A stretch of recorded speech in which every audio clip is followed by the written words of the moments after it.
Good evening and welcome to Pearson in Person. I'm your host, Wigmore Pearson. And this evening, during our entire program, we're devoting it to a discussion of the Etrusco, a 441-foot-long ship that ran aground off Cedar Point Beach in Scituate on March 16th, 1956. And with me in the first segment are two guests who have authored a couple of books on the SS Etrusco, an Italian freighter that ran aground in a gale, a blizzard, in March of '56.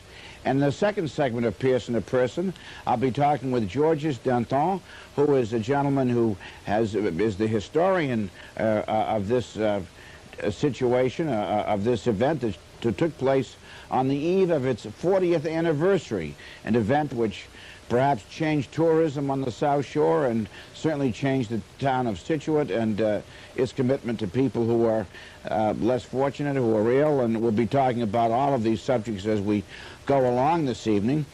But let me introduce, first of all, to begin our discussion this evening, Dave Ball, who is a teacher in the middle school at Scituate High School, and Fred Freitas, who was also a teacher in the middle school in Scituate, who have authored a couple of books about this event, which has had such a great impact on Scituate and has been considered by Kathleen Laidlaw one of the most important events in the long history of Scituate, going back to the arrival in Plymouth of the Pilgrims back in 1620.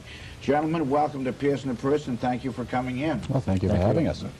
Let me begin by asking you, Dave, this question to describe why it was that you and also Fred got involved in the Etrusco.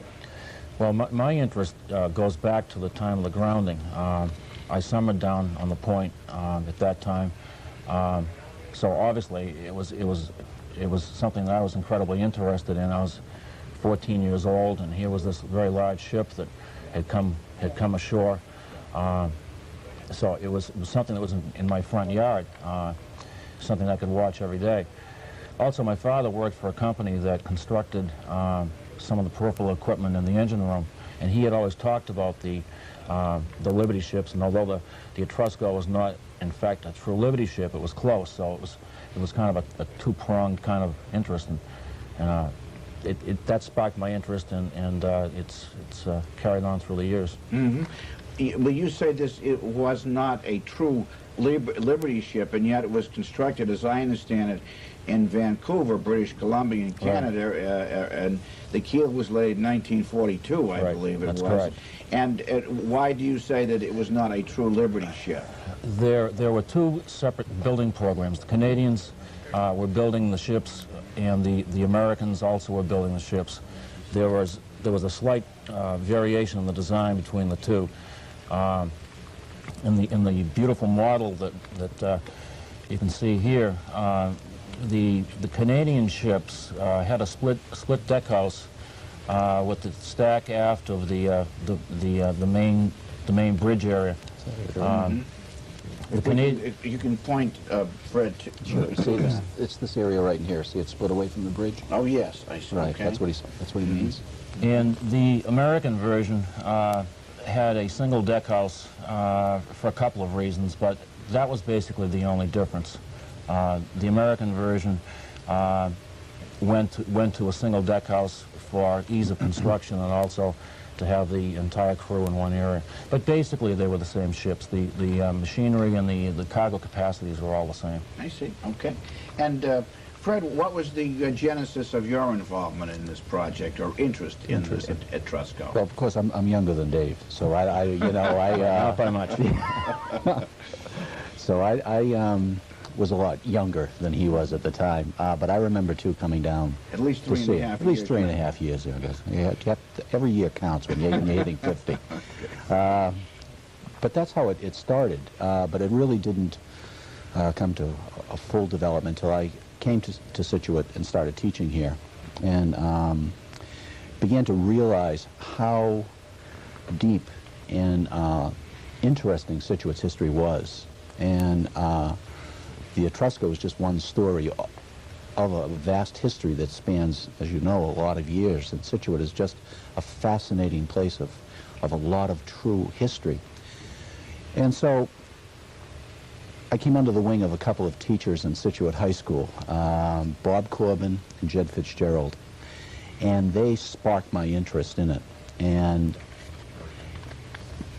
it developed from that. And so one day I was talking to Dave, we were doing a unit on Situate with our class, and we said, you know, what can we do to, you know, really get this across to the kids? And we had worked on several different ideas about it, and we came up with a field trip, and we did other things.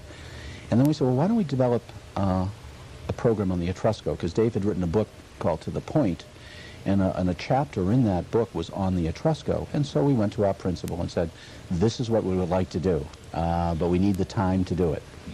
And she said, go for it. And so what we did was we worked a couple of school business days, and we wrote a program, and we did a lot of developing of pictures and interviewing of people. And tell me a little bit about the actual research and how you went about that and what you had to do and where you did the research to get at the facts that you present in your book. Well, there was two phases of it.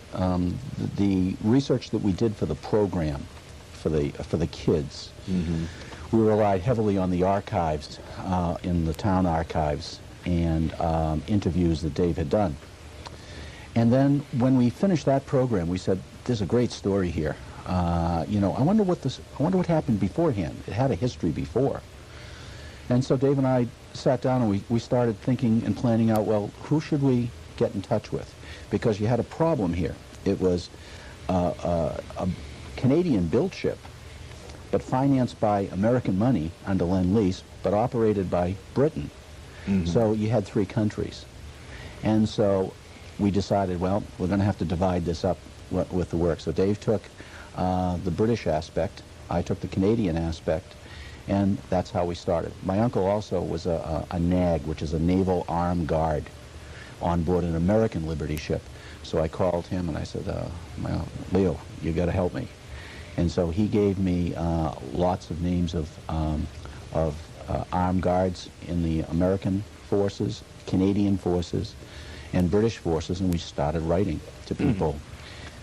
Okay. I think one of the other impetuses was a couple of the kids were coming up to us after we had given the first program and asked us what was the story of the ship before it came to Situate. You know, what was it doing? Why was it built? Where was it built? And so, as Fred said, it gave us the incentive to go ahead. And so, why was it built, Dave? Well, the British were facing a major problem in 1940. They were losing their ships faster than they could replace them. And there was a British mission that came to the United States and asked the Roosevelt administration, what can you do for us? Can you build some ships? Roosevelt agreed to build 60 what were called ocean-class ships for the British. Then the British went to Canada, basically asked the same question up there. The Canadians said that they were in the position to build between 20 and 26 of the vessels, and the British were insistent upon building a ship that was of their design. The American version, as I said earlier, was slightly different. The Canadians were very willing and were in a position to build the ship as the British really requested. Namely, they built a riveted hull, which was considered and probably was stronger than some of the American ships that were welded. But that's why they were built. I mean, it was out of necessity. And it was, okay, let me just move along a little bit. Give us a little bit more of the history. It was built from when to when, and when was it christened, and what was it christened as? She was built in British Columbia at a shipyard called Burrard Dry Dock Company. The hull was laid, the keel was laid in June. She was completed in October, left Vancouver in early November, and arrived in London, England in January of 1943. And then she went to the fleet over there almost immediately. Was she christened the Etrusco right from the beginning? No. Or something else? She was christened the Fort Poplar, and the Canadians had a policy of all the ships that were going to be turned over to England would be named a fort. after some Canadian fort. The Canadians also built some ships for their own use, and they were called parks. But all the forts ended up going over to England. But as Fred said, we were dealing with, in the research, 3 different nations. She was built in Canada, technically owned by the United States under the Lend-Lease Hyde Park Declaration, but was operated by the British. So to get the documentation, we were basically dealing with a puzzle without the pieces. And Yeah. Well, how difficult, Fred, was it to get the information that you needed to understand the history of the vessel and to put the book in the order and giving the information that you wanted to? Well, it was difficult. I remember it well. We wrote to, Dave did the writing, but he wrote to England, and I'll never forget during the summer when he called up, he said, "You're not going to believe it. They still have the logbooks."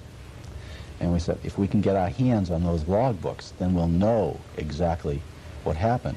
And so he said, the request is that, you know, they have it, it just send money.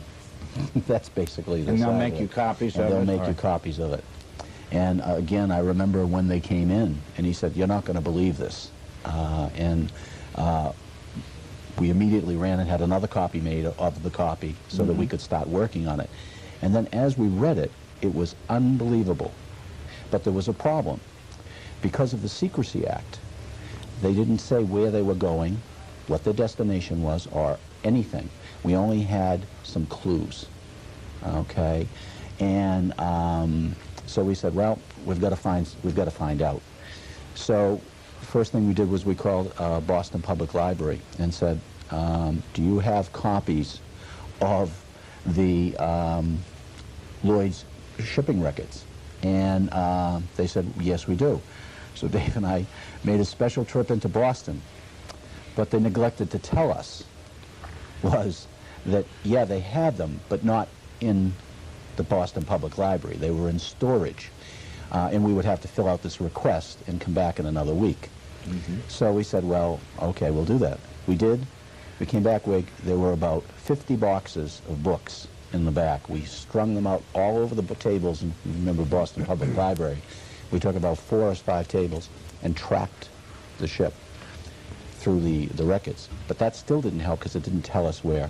Dave, why don't you tell me more from there? the problem at that point was we had the crew logs, which detailed out any issue with the crew, and there were numerous instances where the crew were jumping ship. There was one instance where some of the members of the crew had started a fire. It started a fire on the vessel? On board ship. Do we know why this was? What was their point of their dissatisfaction? I wrote back to England to see if this was common amongst all these vessels that they had at that time, and apparently it was. There was incidents after incidents of discipline problems, refusing to do work. I mean, it was fascinating reading. And as a matter of fact, when we wrote the book, even though the names had been provided to us by the British government of the crew members, we decided voluntarily to change the names because some of the comments were so negative. But as Fred said, that really didn't help us a whole lot because we didn't know where the ship was, except a few clues. One being where the captain had entered into the log that the Russian lady doctor had come aboard and had examined a fellow that had fallen down and was very seriously injured. But we really weren't sure of where the ship was other than those few hints. So that still left the problem of trying to find out where. The English government referred us to a couple of other agencies over there. They didn't have the records. And here again, the problem was it was an American-owned ship, technically. So the Americans were holding those convoy records because most of the time the ship was in convoy. We were ever able to get a hold of any of those convoy records? Yeah, if we hadn't been able to get hold of them, we still probably would have gone forth with a book, but it really wouldn't have been the fascinating story that it was. We finally found enough of the records in the U.S. Navy Historian's Office down in Annapolis, Maryland, to give us that part of the puzzle. anyone looking at that record wouldn't be able to make much of it, because all they did was listed times of departure and sailings, but that gave us the rest of the puzzle. Mm-hmm. And what would, Dave, what was the role of the ship during World War II, exactly? She was on 5 voyages, one of them up to Archangel in Russia, the so-called Russian run. She spent a lot of time down in the Mediterranean, and in 1943, I believe it was the summer of 43, she was under air attack.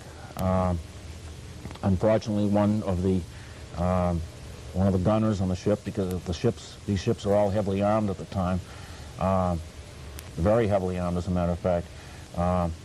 One of the gunners was killed, the captain wounded, one of his officers was wounded. So they were basically running supplies up to all these places. One of the biggest surprises, I think, that we came across is that the ship was involved in the Normandy invasion. There was rumors at the time. There was a rumor at the time that the ship, when it came ashore in '56, that it had been used as part of the breakwater system, but in fact it had not.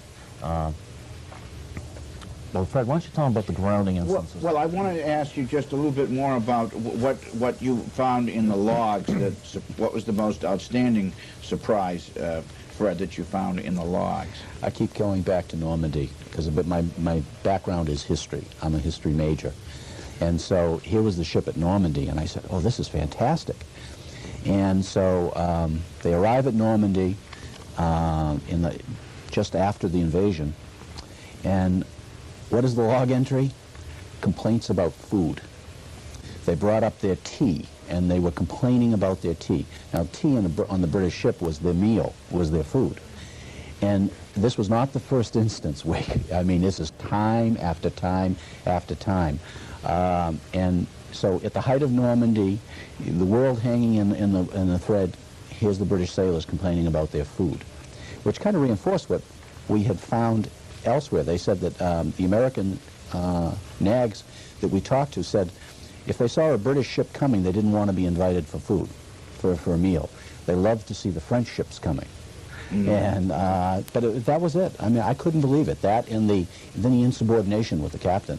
I mean, it was incredible. And this was an all-British crew, is that correct? I mean, and what was the components of the crew during the war, for example? Well, I talked to.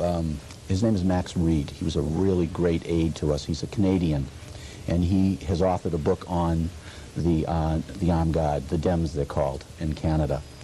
And he said that because it was a Commonwealth, the whole British Commonwealth grouping, your crew could be a number of different nationalities. So it could be Canadian, Australian, it would depend. I see. Okay, we want to invite our viewers who are watching, you're welcome to call in and join our program and ask Dave Ball or Fred Freitas any questions that you'd like to. Our telephone number in Scituate is 545-2500. We encourage you to call anytime during the program in this first segment with these two gentlemen, or in the second segment coming up with Georges Danton. And you'd like to participate, share a memory, a reflection, or ask any of these, either of these gentlemen a question, or Georges Danton in the second part of the program tonight. What was the effect? Let's jump ahead a bit to 1956. What was the effect of the ship grounding in Scituate? Let me turn to you, Dave, and ask you that. What were 2 or 3 of the most outstanding effects that you discovered through your research? Well, certainly the traffic problem was tantamount to everything else, I think. I can remember coming down with my parents and getting close to the town up in 123 in Norwell, and then hitting the traffic, and from basically Route 3A intersection on Greenbush all the way down to the harbor would be bumper-to-bumper traffic on weekends. It was very common to have 50,000 people on a weekend come out to the point. They were not allowed to drive out there unless they had a reason to be out there, on their home or whatever. So you had constant foot traffic. There was the pollution on the beaches. Of course, at that time there wasn't the awareness that's out there today, but there was vast amounts of oil on the beaches. The ship burned at that time bunker oil, which is a very thick black oil. It was getting into the harbor at times. It was getting onto the pleasure boats. It was certainly all over the rocks. Then there was the pluses and negatives that was mentioned last night at the program. Some businesses benefited from the traffic. Others, of course, were very adversely affected. Well, we have a caller on the line, and let's bring our caller into our conversation, Dave and Fred. Caller, can you hear me? Yes, I can. Please go ahead with your comment or question, please. I heard Mr. Ball mention that the major difference between the American liberty and the Limey liberties, as we call them, the Canadian liberties, was the split in number 3 hatch. That's not completely correct, because another major difference was that the Canadian liberties were coal burners, and they didn't carry oil the way the American liberties, which were oil-fired boilers. Well, let's let Dave Ball respond to that, and you're welcome to stay on the line, caller, please. Where are you calling from, by the way? North Scituate. North Scituate, terrific. Yeah, he's correct. I didn't want to imply that the ship burned oil from the time she was built. All of the forts were coal burners during the war. And in the crew logs, when you read through what was going on with the crew, if there was an incident with the crew, it invariably was with what they called in England the firemen trimmers. The ship burned coal until she was converted to burn oil in 1948. The Italians bought the ship in 1947. As a matter of fact, it's interesting to note, I think, that the ship was turned over to, or the paperwork of turning the ship over to the Italians took place on St. Paddy's Day in 1947. Mm-hmm. She was converted to burn oil in 1948. The Italians did that. It was a need of economic necessity. A coal burner was not, was not in high demand at that point in time. Okay. So the ship did burn oil later on. Okay. Caller, any other comment? All right, fine. Thank you. Thank you for joining us. Bye-bye. Bye-bye. Do I understand we have another caller in the booth? Let's see. Caller, can you hear me? Hello? There's a caller, can you hear me? No, I guess we've lost the caller. I think we've lost the caller. Well, let's see. Let's go to 2. Caller, can you hear me? Yes, I can. Please go ahead with your comment or question for our guests. I'd like to ask Mr. Hall or both gentlemen, what time of night, what were the winds of this storm? Was it incredibly? That seems to be, one of the great storms of all time, which is, as I say, in that time of year. Do I understand? Dave, his question go was, ahead. What exactly are you asking, caller? I'm asking as a comparison to a hurricane or anything else, in that type of... The nature of the storm, of the blizzard. It was a very typical northeaster, a very fast-moving storm. Storm struck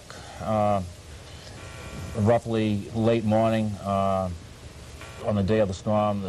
As I understand, if I understand it correctly, the Port Authority shut the harbor down at around noontime that day. The ship, the Etrusco, arrived a couple hours after the port had been closed down.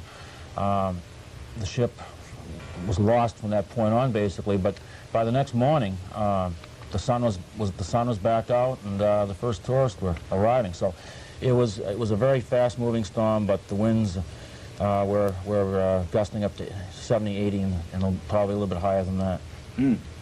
Okay, caller, any last comment? No, it was a winter hurricane, as we say. Is that true? What do you think?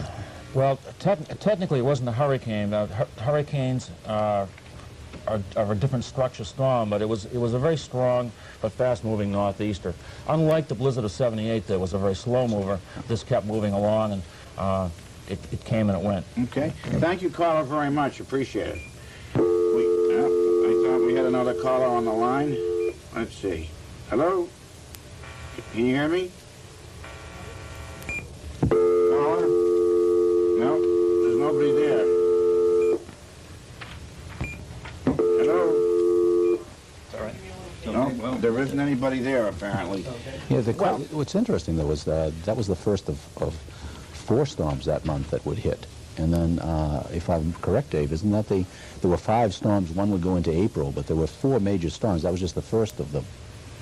That was really, it was a very quiet winter up until the Etrusco storm, and then every weekend after that there were 4 or 5 more, if I remember correctly. Mm-hmm. There were 4 or 5 more storms after. There was one early the next week, and then there was one the following weekend, so they kept coming at that point in time. Yeah. I see. It was almost like, what, 48 inches of snow that was caught for the month? Yeah. 48 inches of snow? In total for that. Total for that. For that total. particular time frame, yeah. Now, were there any lives lost when it ran aground? No. From the crew? No. They were able to rescue all 50 of the crew. When the captain was finally removed from the ship, there were still two guys aboard, and the captain at that point in time requested the Coast Guard leave them aboard ship to avoid a technical salvage. There was a quick argument between Miller of the Coast Guard and Traini, who was the captain. That was resolved quickly. The Coast Guard insisted the last 2 guys be removed from the ship, which they were, although they were allowed to return a couple of hours later after the storm had abated. Mm-hmm. Well, are there any ships left like this in existence anywhere, Dave? Yeah, there are 2 left. The Jeremiah O'Brien from San Francisco and the John Brown on the East Coast in Baltimore. Are they still operating vessels, or are they in dry dock or scrap? Or Jeremiah O'Brien is particularly interesting because it went back to Normandy for the 50th anniversary of D-Day. I was working with the chief engineer of that ship all along throughout the whole research, and he sent us a telegram, as a matter of fact, on his return from Normandy. Sent Fred and I a telegram: make sure you come up to Portland, Maine, go aboard the ship, which we did. Yeah, and that was really quite a thrill. It really was great. Yeah. Well, gentlemen, we just have a minute or so left before we take our break in this segment. What's next for you 2 guys in terms of books? I understand that there may be a book, 1898, in the wings. What can you tell me about that briefly, Fred? In 1898, a storm, when the caller talked about an epic storm, this was an epic storm. In November 26, 1898, a storm hit this coast that would forever change Scituate. And up until the storm of 78, this was the storm by which all storms are measured. Well, Dave and I have researched for the last 1.5 years that storm, and we're coming out with a book for Thanksgiving on the storm. Terrific. And that'll be available in the local bookstores in the next couple of weeks, hopefully. That's correct. And one last word, Dave, what was the end of the Etrusco? It was rechristened the SS Scituate, as I understand it. Is that correct? Rechristened the SS Scituate, was rechristened by Ann Tilden in December of '56. Judge Stanton can, I'm sure, give you a lot of details on that. It was taken to Baltimore, repaired permanently. In 1961, it was rechristened the Irene X, and she broke some moorings in 1964, went aground again for the 4th time in her long career, and then was finally broken up. And became scrap. And that was the end of it. Okay. I just want to hold up a copy of the 2 books that we've been talking about with our friends Fred Freitas and Dave Ball. These are 2 books available. I take it they're available in the local bookstores, gentlemen, on the South Shore. That's correct. And they're very fascinating. For those of you interested in naval history, I'm sure that they would make wonderful Christmas presents for those of you who are interested, and friends of yours, so I commend them to you. I've looked at them both, and it's very, very interesting in terms of local history. Gentlemen, thank you very much for coming in. I appreciate it very much. Enjoyed it. It's been a delight. Thank you for sharing a very interesting story in our local South Shore history. Well, thank you for having us. You're going to be watching, friends, some footage from some interviews that yours truly did last evening at the Barker Tavern in Scituate with some folks who had a role to play in the Etrusco. Watch this with us for the next few minutes before we have on our second segment guest, Georges Danton. Be right back.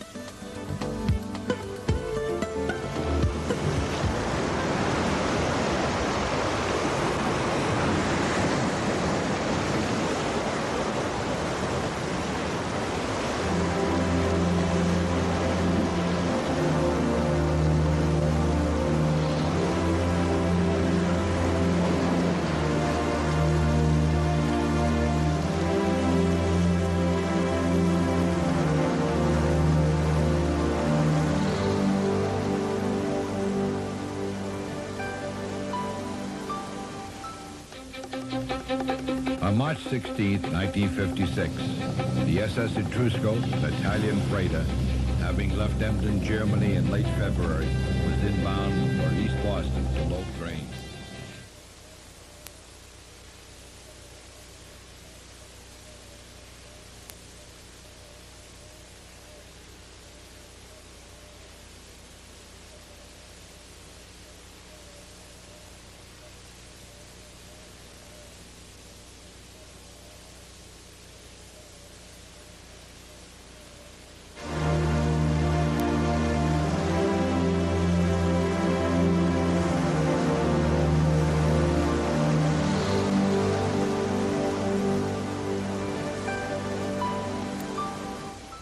Well, I understand that you bought the house that Mrs. Russo used to live in. Yeah, some time ago we looked at an ad in the Boston Globe and saw this house for sale near the Situate Lighthouse. And I called up the realtor and I said, well, how close is it?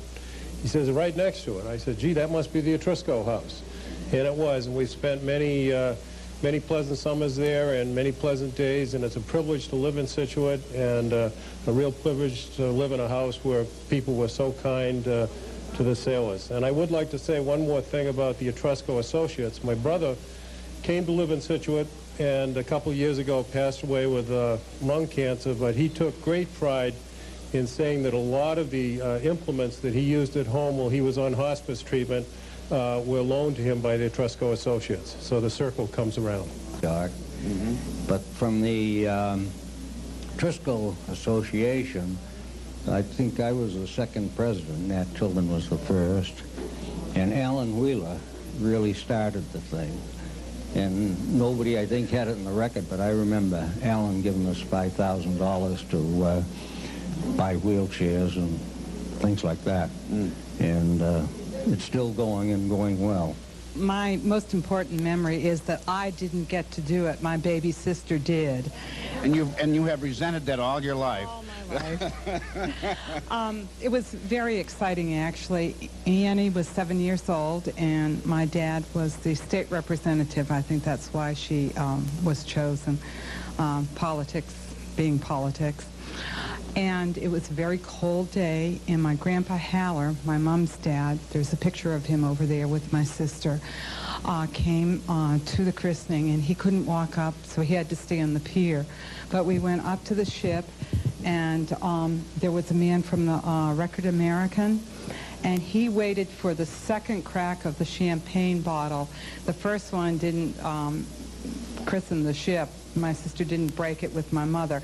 A person has to be over 18 to rechristen a ship, so my mother and my sister held the bottle together, and this man from the Record American waited, and he got a wonderful picture that we have at home of my sister. And they had a very interesting party, lots of eggnog. I was 16 at the time, had lots of eggnog, and Was that spiked, by the way? Definitely spiked. And my sister donated this flag over here. I remember the time the captain came to our home, and he came to the front door. Nobody in New England comes to the front door. And it was just so exciting. He was handsome, and I was just very enthralled with him, and it was all wasted on my baby sister. Thank you. What are your memories, folks, of the SS Etrusco? Mrs. Kinsella? Well, this is how I met Kevin. I met Kevin in Situate. I came down to Situate from Quincy with a group of girls, and we came to see the freighter. And we came up to the Barker Tavern. Actually, it was the Hatherley Inn at the time, and that's where I met Kevin. Isn't that a romantic story, folks? That is marvelous. Is that a true story, Kevin, or did your wife just make that up for the occasion? You have to have some romance with this story, you know.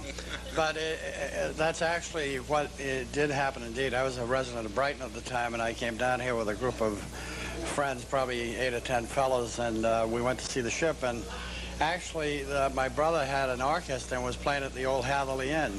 So after we went to visit the ship, we came up to the Hatherley Inn, and I met this beautiful young lady. Of course, I was a blue-eyed blonde fellow at that time. And now, you're still blue-eyed, though, Kevin, right? And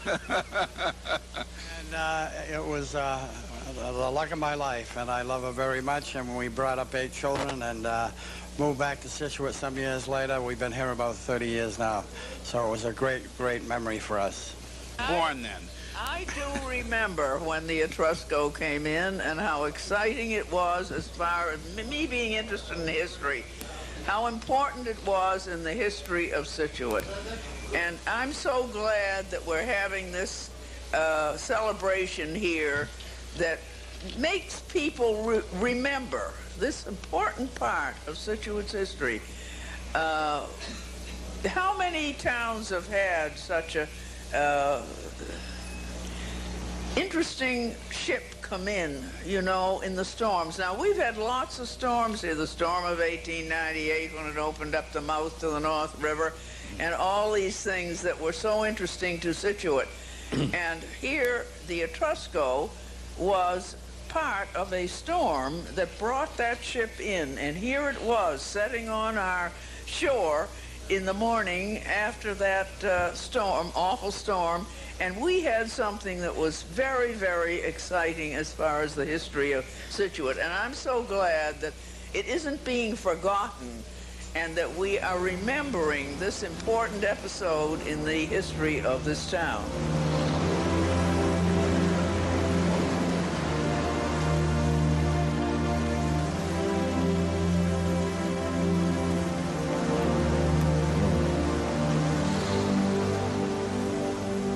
Welcome back to the second segment of Pearson to Person. I'm your host, Wigmore Pearson, and with me in the second segment is Georges Danton, who is a historian of the Etrusco, a man who's been deeply involved in remembering and helping us all to remember this monumental event in Scituate's history back in March of 1956.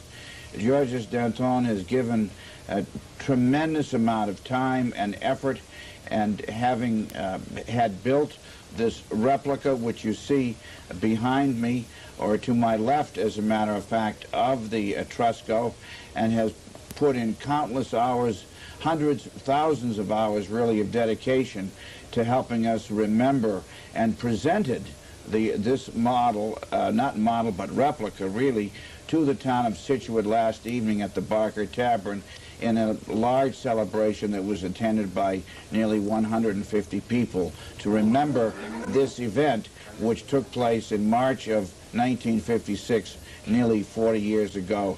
Georges, welcome to Pearson to Person. Thank you. I must say it's a great privilege to meet you and to hear your story. It's a wonderful story of commitment. And how was it that you made a commitment to the captain, Captain Gaetano Triani? Right, Triani. And how was it that you decided to make that commitment? As I understand it, you were a stringer for the Boston Herald at the time. No, it was WBZ-TV. WBZ-TV. We shot motion pictures. And the morning of the 17th, I went up in a helicopter and took a couple of the aerials and then did some shooting on the ground.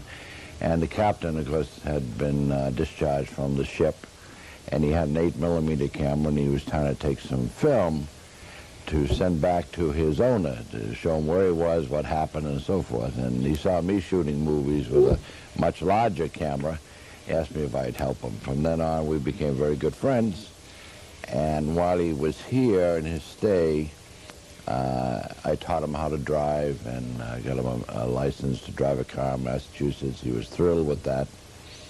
Then we had dinner one evening prior to his leaving. Most of his crew had left already. And he was telling me things about the ship and the ordeal and they went through. And he said, you know, you got to remember, humanity is divided into 3 phases: the living, the dead, and the seaman. He said, the seaman is a special person. He said that night, he said, we were frightened. He said, I was apprehensive when they asked me to turn around and go back to the leeward side of Plymouth to be out of the storm. But he said, we were out of ballast, a little water, riding high like a sail. And he said when that wind would batter us, he said we had no chance. We tried to drop an anchor didn't hold. We tried to reverse the engine several times. It didn't work. And he said, I saw a light on the starboard side, which would be the right side of the ship. And he said, I knew we were coming into it. And he says, finally we hit. It was very frightening. And the Coast Guard reassured us that we would be all right during the evening, and the next morning took everybody off. But he said, you know, there's one thing that impressed me. He said, the people of Scituate, they're so kind, they're so generous. They tried to soften our loneliness. They preserved our dignity. He said, no one had ever treated us like that in the ports that we had gone around the world. He said, usually freighter crew and so forth are treated as scum. And he said, this is something we'll never forget as long as we live. He said, we may not come back, but I'd like to ask you, George, would you think of something someday to repay the people of Scituate and thank them for their generosity and their kindness? And he said, we really appreciate what they did. I promised I would. So this is a fulfillment of the promise that I made to him about 40 years ago. And this has been a lifelong commitment of yours. Yes, I watched the, after the Etrusco had left, because I was community and public relations oriented, and I noticed that interest was waning. Once in a while you see a picture here, see a picture there. So in 1993, I produced the tape, The Holiday Tramp, which told the story of when she landed right through until her demise, and with sound effects of the storm and so forth and so on. And that was the beginning to arouse an interest, because this was such an important event, and the town was so immersed in caring for the sailors and crew of the Italian freighter, as well as supporting the salvage operation, which on Thanksgiving morning, when just before we got the ship off on the 22nd of November, women from Scituate brought Thanksgiving dinner for the crew. Isn't that remarkable? Marvelous. That's a marvelous story. As I said last night, you won't find probably another community on the New England coast who had such an eleemosynary attitude towards people. And we're sincere about it. Well, we want to share with our viewers, George, is that tape that you showed to the crowd last evening at the Barker Tavern, and also the cassette that you have just brought in and shared with us as well. So if my friends in the booth are ready, Georges and I are ready on the set, and we can look at the monitor and watch what the folks are watching at home, Georges. And we appreciate you sharing.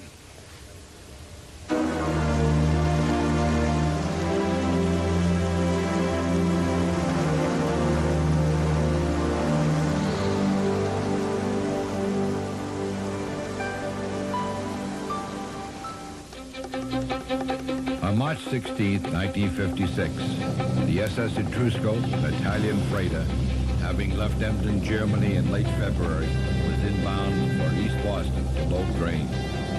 Buffeted by a fierce snowstorm with winds of 75 to 100 miles an hour and visibility zero, the 441-foot freighter reached the entrance to Boston Harbor. The storm had intensified. Her master was advised to turn about and head for the leeward side of Cape Cod, as it was impossible, due to the intensity of the storm, to place a pilot aboard. The storm was in its fourth day. Its fury was lashing the New England coast. The SS Etrusco headed south. On board, tensions were high. A foot of snow had accumulated on deck as the waves came over the bow. Riding high and out of ballast, she fought the fury of the sea. As they were heading south, her master noticed a slight glimpse of light on shore on his starboard side. He realized he was drifting towards land. He ordered the anchor dropped in order to secure their position and possibly ride out the storm. Unfortunately, the anchor would not hold. At this point, they realized that danger was imminent. The master ordered emergency measures to be taken and sent his first SOS. The captain ordered the engines full astern, but the violence of the sea and the fury of the storm surpassed the strength of the engine. Swiftly, he tolled the warning bell, and the ship began to buck as the engines thrashed to full astern, and then, with a crash, she struck. The welded seams yawned open wide with a cracking, churring rip. The inch-thick plates of the steel hull were sheared in two by the boulders on the shore, as Cedar Beach took a firm grasp on the SS Etrusco. The master reported many breaks in the hull, that the vessel was listing about 7 degrees, and at 23:45, the decision was made to wait till daylight before attempting removal of personnel, as it was felt the crew would be safe. One line had been fired from the Lyle gun, but had gone over the span between the ship's mast and remained undetected by the Etrusco crew till the next morning. And at about 0600, the breeches buoy was finally rigged, and the entire crew was removed in less than 2 hours.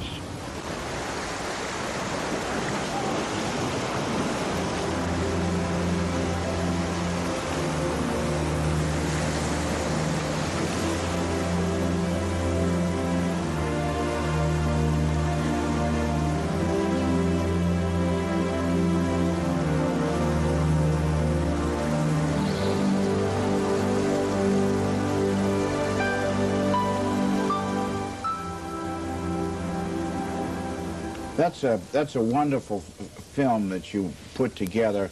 I got two questions occur to me watching that, George. One is, was it Minage Ledge Light that they referenced, that you referenced earlier on? That, yes, Captain told me it was by the captain. Yeah, Minage Light. The I Love You lighthouse. And did he know where he was when he saw that light? Not really, not really. He didn't see that on his charts, I take it.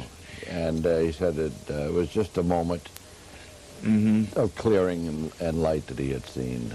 And what was the response, or was there a response when he sent, or after he sent that first SOS? There was some confusion as to where he was. They thought he was off of Plymouth. Then they thought he was further up the coast.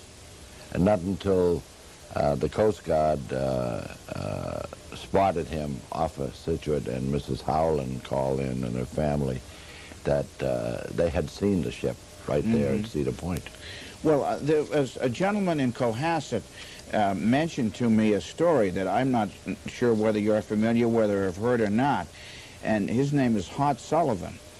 And his father was a lineman for Eastern Edison at the time in 1956. And Hot Sullivan related this story to me just last week, and he said that his father was working on a line during that blizzard, that snowstorm, and was on a pole at Cedar Point Beach, and all of a sudden looked out and saw the ship coming aground, and through his ability on the line, he called his wife in Cohasset and his son, who's also Hot Sullivan, to alert them that the ship was coming aground in Cohasset. Have you ever heard that particular story before? No, I haven't, but it's a possibility, because when storms occur and you have people out doing emergency work, something could happen, and maybe at one time when they all could become involved and see the same thing and report it.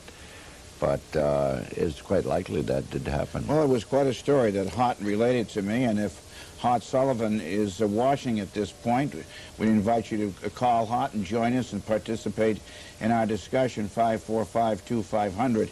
Well, now, George, as we just have a few minutes left, you have made this tremendous effort, and we have a lovely cake that was dedicated last night, not the cake, but as part of the celebration last night here on our table. I don't know if it's made by Pat Sherman, who did a terrific job, and that cake is right here with us this evening, and we thank Pat for sharing that as well.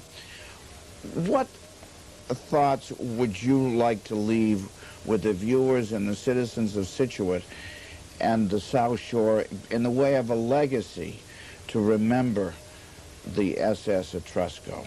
and the history involved. Among all the maritime happenings on the coast of Scituate, and particularly Cedar Point, as I mentioned last night, the Etrusco ended up as the greatest celebrity of them all. And because of the time in our lives, resources for communications, TV was coming in and so forth, and more people knew about it and were able to, because of the automobile drive, to the site and so forth. It became a memorable event. It had an impact upon Scituate economically. And as you met last night, and I've said this and other times, I've lectured on the subject, people met each other, become married, they fell in love with this wonderful coastal town. I myself didn't know Scituate existed until '52 when I came here with some friends to fish on Egypt Beach. And I had my first striped bass, quite a large one, and we, through the courtesy of one of the men, woke up the owner of the Hatherley Inn and put it in his reefer at 3 o'clock in the morning. Now, people to respond like this, and there's a pleasure incident, must be very fine people. And I would say to keep this alive, keep it was part of their history teaching and training the youth in school. Let them know what Scituate is. Let them know personally what the people of Scituate did in response to an occasion where people almost lost their lives. And this town came forward and helped them. Preserve their dignity. Lessen their loneliness. What more could you ask for? And I feel very pleased that someday this will go into the museum and be a part of the legacy, not only of my life, but of Scituate. It's a wonderful piece of art. It's exquisite. It's something that you have to get up close to and examine it. Now, where is this going to be able to be seen after it leaves at the studio? Scituate Federal Savings Bank on Front Street. Scituate Federal Savings Bank on Front Street. That's the courtesy of Joe Hayes, the president.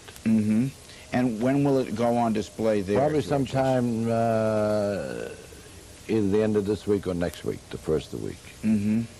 Take time with George Beers and his wife to get us set up. They're the ones that have done these marvelous displays. The ship, incidentally, Wig, is built in Vancouver, British Columbia, right across the street where the original ship was built. And the man who runs the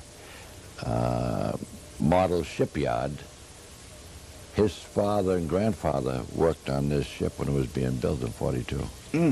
And you have talked with him? Oh, yes, and he has the original plans of this ship, and that's what this is. He has the original plans? Right. Isn't that something? That's really, it's an incredibly interesting story. Could they, what happened to Captain Gaetano Triani after the ship ran aground? Oftentimes, a captain has a problem if that happens, obviously. Well, yeah, and he got home, and of course there was the Italian furor, and the waving of hands and the chattering of teeth. And he wrote me several letters, which I have at home, telling me he was kind of discouraged and they didn't understand what he was up against and so, but he was cleared. And then he rode as a first officer aboard several of the company ships, and then finally after 3 years he got his own ship back. And he continued on until he retired maybe about 15 years ago. Well, it's just a wonderful story, Georges, and we just have a few seconds left. What last word? I want to thank you for sharing, incidentally, bringing this story to us and to Scituate. It's a tremendous effort that you have made, and all the citizens of the South Shore are in your debt for keeping alive this memory of this most important historical event in our lifetimes here on the South Shore. What last words would you like to share with your friends and neighbors and citizens of the South Shore? Well, I'd like to say this in answer to a lot of skeptics. We as Americans are peculiar in this respect. When someone gives us something, we become suspicious and want to know what the angle is. No angle, but there was an angle. The angle was I made a promise, and I fulfilled the promise after 40 years. And the people of Situate are recipients of it. And if you happen to listen to my tape again, it's called The Holiday Tramp, because she ran aground and was here on the 17th of March. We got her off in November 56. The Holiday Tramp, excuse me, George, is coming up. The 40th anniversary, March 16th, 1956. Right. Georges Danton, thank you, sir, very much. Thank you, sir, for having me aboard. Wonderful discussion. Okay. Congratulations. Thank you. Godspeed. Appreciate it. Just a couple of words before we leave you, viewer, this evening. We note with sadness the passing of our good friend Don Roach, a musician in Situate who died earlier this week. He was a great friend of this program, had performed at the keyboard on numerous occasions, not only in this studio, but in other parts of the South Shore. And Don Roach, a good friend, he shall be sorely missed. A brief word about next week's program.